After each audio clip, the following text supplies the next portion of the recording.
Hey there, gang. So some of you might be saying, what's with all the Norway stuff the last few days? Well, first of all, I'm Norwegian, and I've spent a good deal of time there the last 20 years. Once I tracked down my family, it's all in I Curse the River of Time book and CD. You can listen to it online, or I think we might even have the book somewhere in digital format if you're interested and don't want to buy it. But that started my journey, and I had been interested in my family my whole life, but my dad and my grandfather wouldn't talk about it because, well, we assumed somebody killed somebody, but it was way more complicated than that, and it was very Norwegian. Anyway, without getting into the weeds, I love it. I thought you might enjoy coming along for the ride. I think Halden is a magical place. I think every time I go there, I keep saying, why aren't I living here? But the taxes are high, right? Yes, the taxes are high. But I had a discussion with Sievert Hoyam backstage about this, and he's in a 50% tax bracket, and he's not concerned. He thinks it's fair because though he makes a lot, he's very successful, he gets a lot back. He's got 3 kids. They all get their college educations paid for. They all have healthcare. The whole family, the whole country has healthcare, totally free. It's actually it's a lot more and deeper than in, say, the UK or other countries.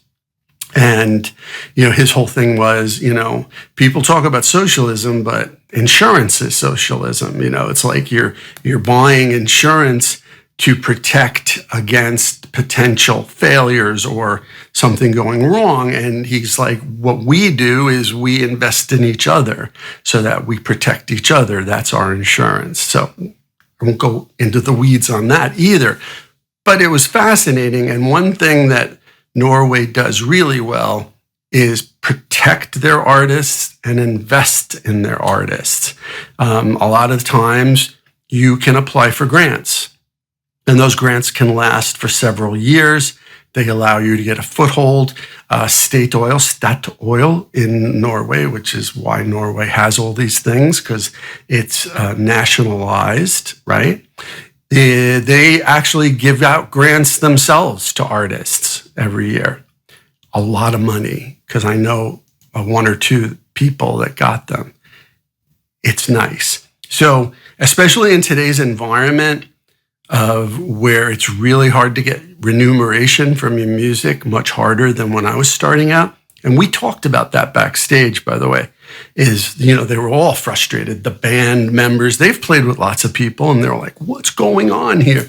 And, the social media, and that they have to spend all the time doing this instead of creating. And it's nice to have the government go, we appreciate art.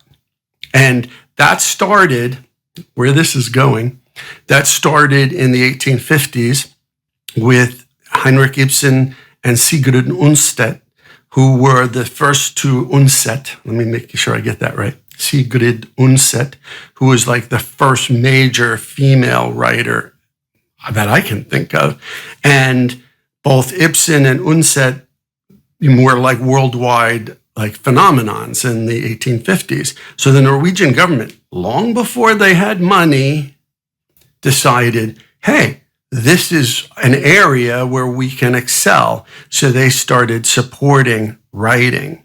And today you can pick up dozens and dozens and dozens of translated works from Norwegian writers, both male and female, and be completely blown away because the infrastructure is there to support them. They are supported. And it's been supported since 1850. Now that's gone into art, right, with Munch and et cetera, et cetera. And there are a lot of Christian Crow is an amazing Norwegian artist that I saw at the art museum, the New Art Museum. The New Art Museum is an example of how they support it. There was nothing wrong with the old art museum. It was in an old traditional building in the center of Oslo. And they said, no, we need something better. And it's phenomenal. One thing I think I pointed out in my video that the the changes, the grades of color from room to room, not only are very subtly changed, but they suit the theme of the artwork in the room. I mean, and the lighting was so good that for the first time you feel like you're seeing it better and more complete. So this is all part of they support the arts. They support artists, they support the arts, and it started long before the money started flowing in from the oil.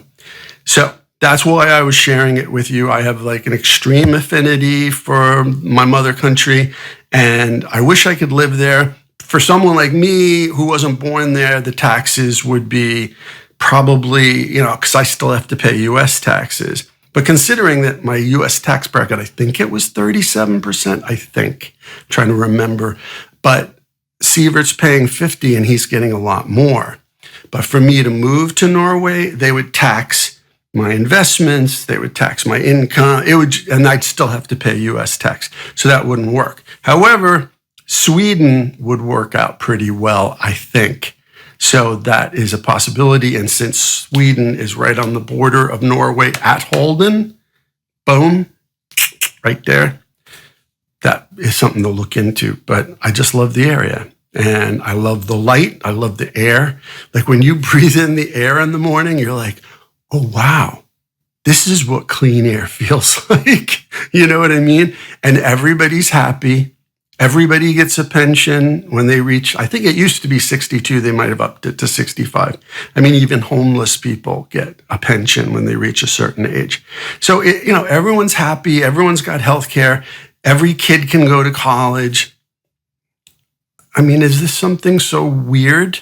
Really? And yeah, I know they're a lot smaller than the United States, but what a lot of people may not realize is that the United States has more oil resources than Norway, a lot more. In fact, I think as much as anybody, we're just not using them. And that's for another discussion, another time. And I'm not saying go full socialist. What I'm saying is we need to take care of each other. We need to take care of people, and we need to support the arts, right? Eventually, only rich kids are going to make art in the United States, because how else are we going to do it? In Norway, everyone has a chance, and they love it. They love it. They fully embrace it. You go to the bar afterwards, and they're just talking about the latest thing, and have you heard this? And oh my God, it's fantastic. And we talk about the minutia of writing songs and creating, and it's just so refreshing. So you need support to do that. It would be nice to know that you have health care. It would be nice to know to be happy. It would be nice to be happy. But it would be nice, really nice, to be supported for doing the thing you're born to do. And for better or worse, I'm born to do this. So what I'll do next time, though, in the spring for 17. Mai, which is May 17th, is Norwegian Independence Day, I'm going up to the farm. So I will take you to my family farm, and there'll be sheep everywhere. But it's really beautiful. And talk about clean air. It's up in the Arctic Circle. So it's just phenomenal. So thank you for coming along for the ride. That's why I was posting it, so I could just show you my Norway and have you experience it. And it's a different vibe. It's a different vibe. But if you have any questions, let me know. And back to the music.